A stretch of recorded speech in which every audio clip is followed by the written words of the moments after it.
I noticed when I was coming down, the energy level's quite low in the room. We're going to talk about hyperconnectivity now of payments.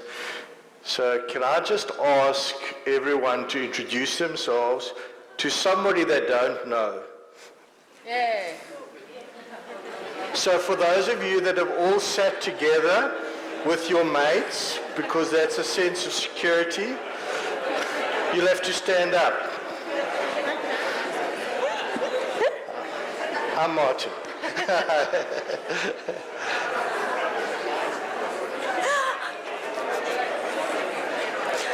There we go. I hope So we've all just connected. they can still hear me because I'm still connected. Yeah. Janisha. Thanks, guys. So let's see if we can take that to payments. I'm not going to introduce the panel as such. I think in your program you've got a description of everyone. You've got their beautiful mug shots, so you know who is who. But one of the things I want to just kick off with before we actually get into the regulatory side is hyperconnectivity in payments itself. The first time you started hearing about this is when people talked about fridges ordering your food. And I'd like to just understand from the companies you guys are representing and the regulator is, how are you guys thinking about hyperconnectivity in payments, and how are you changing maybe the way you do things or your strategy around either regulation or your company strategy itself? So maybe we can start with Nomawazi. Yes, in the regulatory space, you would probably think we are very conservative, but we are firm on the ground with balancing safety and efficiency. So as we are growing with the hype of hyperconnectivity, it translates that the fraud happens at the same pace. So how do we balance and keep the brakes and make sure that our citizens are not robbed? So have you found that has impact in the way you guys think about your regulation? Yes, it does, because we might be viewed as slowing down things if the pace is going way too fast for the citizen. Recently, and everybody might be aware of the DebiCheck project, and I was in Durban talking to the communities in Durban, trying to communicate in vernacular on consumer literacy, and one of the grandmothers from the floor said, if everything is going to this cell phone, do you know how fast this thing is? You think you press this and you press that, and before you know it, it's gone. And she was saying it with so much frustration. And my reflection on that was, what is a country that leaves its citizens behind? And this is not just for South Africa, but for Africa as well, where the level of illiteracy is high. Very good. Sheree? I'm actually sharing with Suresh. Yeah, we're sharing a mic. That previous panel actually stole all our mics. Suresh? Yeah. There we go. Sharing is caring. So, yeah. I think there are a couple of comments opening comments that I'd like to make. There's been a lot of hype about instant payment. So we took a survey amongst our corporate investment banking clients and said, if a payment reaches someone in 6 seconds versus if a payment reaches them same day, and there's a differential charge, what impact does that make in your life? And our clients were very clear. They don't care whether it's 6 seconds or same day. What they care about is the certainty that we provide as a service. And I think that's very, very, very important, sort of as a point of departure in terms of balancing the need for compliance adherence, for fraud detection, but also balancing that with speed.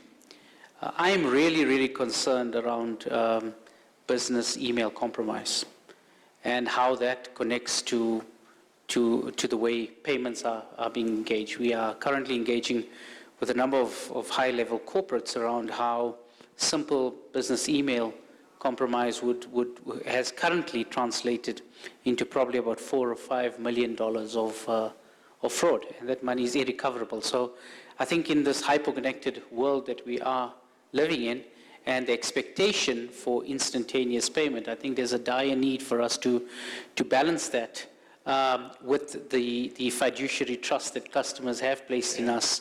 One, to entrust them with the safety and security of their money, but more importantly, with providing a very, very sober approach to how we actually process money as part of engendering that particular basis of trust. Thanks, Mish. Mary?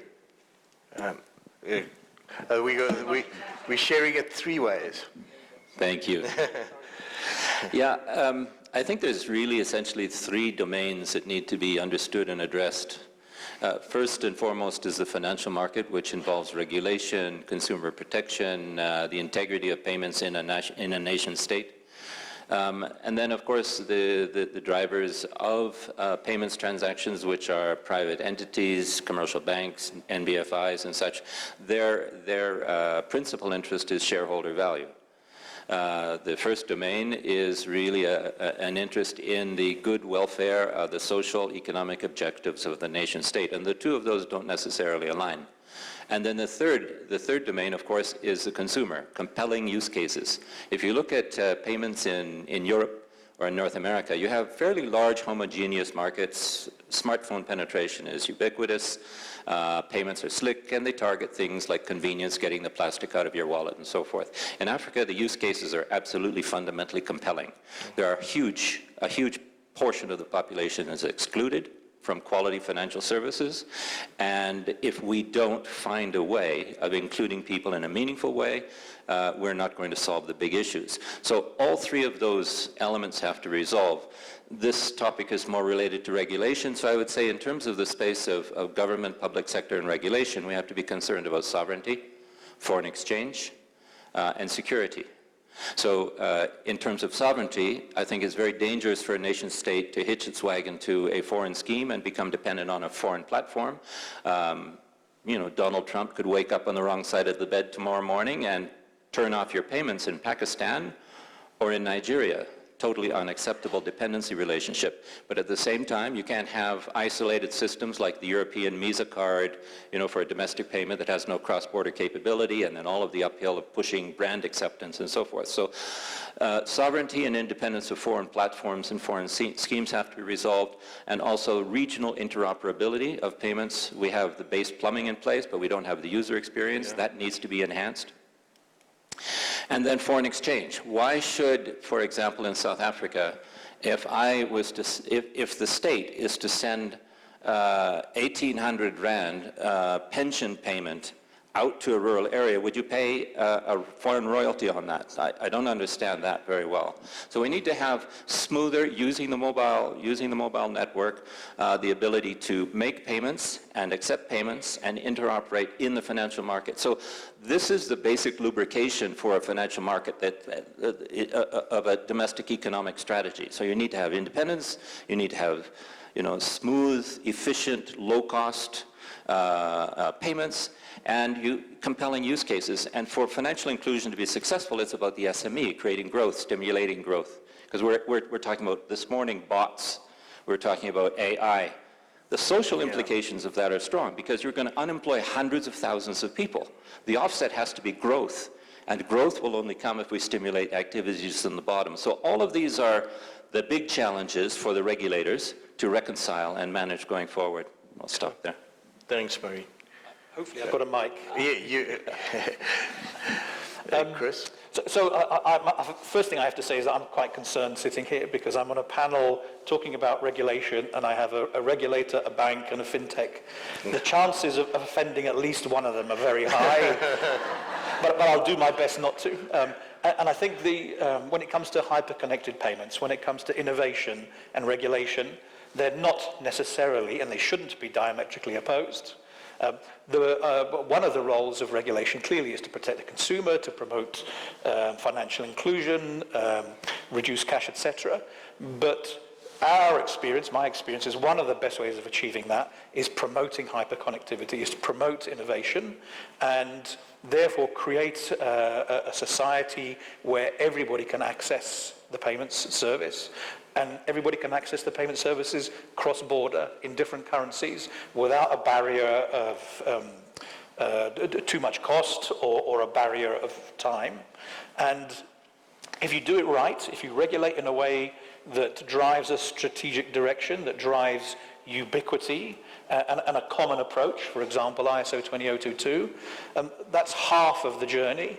But ultimately, you do want that fridge to connect to the payment system, and you do want it to order the chocolate ice cream with hundreds and thousands on it. And you have to have an approach that supports innovation. And in order to support innovation, actually you have to look at the people who are going to be driving a lot of volume, and it's the bankers and the fintechs, and you have to give them the ability to generate new revenues. Because if they can generate new revenues one way or another, then you have a virtuous environment where the micro merchant selling some vegetables can access the payment system and they can be paid electronically. And at that moment, whether it's today or whether it's 6 seconds, actually becomes important, because the micro merchant actually probably wants the cash in 6 seconds. He wants to be able to then buy more vegetables or buy something else immediately. So the role of the regulator is to, I believe, in this world of hyper-connected payments, is to create an environment where everybody's interoperable. We don't have islands of wallets or fintech or banking products. Everybody can reach everybody. And in that scenario, we end up in quite an interesting world where not only can you have your ice cream ordered automatically, but you can pay your corporate gas bill in a way that's efficient and reduces costs. And if you can make those two things happen, your chances of achieving commercial goals and regulatory goals are greatly increased. Great, thanks, Chris. I think, Suresh, I'd like to come to you as the banker in the group. I think Chris has just painted a great picture there of what this could look like. What would you say is our current state with that picture, and in terms of regulation and politics, impacting that currently on the continent? I think it's a good question. So I'd like to use the example of intra-regional trade in Africa. I mean, we've been, for the past 15 years, talking about the ability for African countries to trade with other African countries in a far more efficient manner, but we haven't reached that stage yet. And I think it speaks to the sort of politically interdisconnectedness. Although I think they do see the objective, I think there's a lot of bumps in the road. For example, the ability for one country to trade with the other, to make faster and easier payments, I think is easier said than done. The ability for example, legal regimes to have a standardized tax regime around imports of various, so mobility of goods and services, let alone the infrastructure that allows this. Payments become an exceptionally important facet of the ability for intra-regional trade to move in Africa. And I think, authorities like BankServe and the various regulators whom we've engaged with, I think play an increasing role in terms of making this so-called interoperability work. If we have the ability, as I said, to move payments in a far more efficient manner throughout sub-Saharan Africa, we have the ability to have one cog in the intra-regional efficiency in terms of intra-regional trade. So I think that's really, really important. The second part is around low-value payments. We've been engaged by a number of global partners, of global banks, fintechs and other parties who are now engaging with the likes of Uber, who are engaging with the likes of Airbnb, who need to ensure that there's payments interoperability in countries, including South Africa, and the need for low-value payments perhaps to go through a different conduit in order to achieve this sort of a mechanism for hyperconnectedness. And I think those are some of the challenges and I think the opportunities that we face in Africa in order to achieve this sort of so-called hyper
you.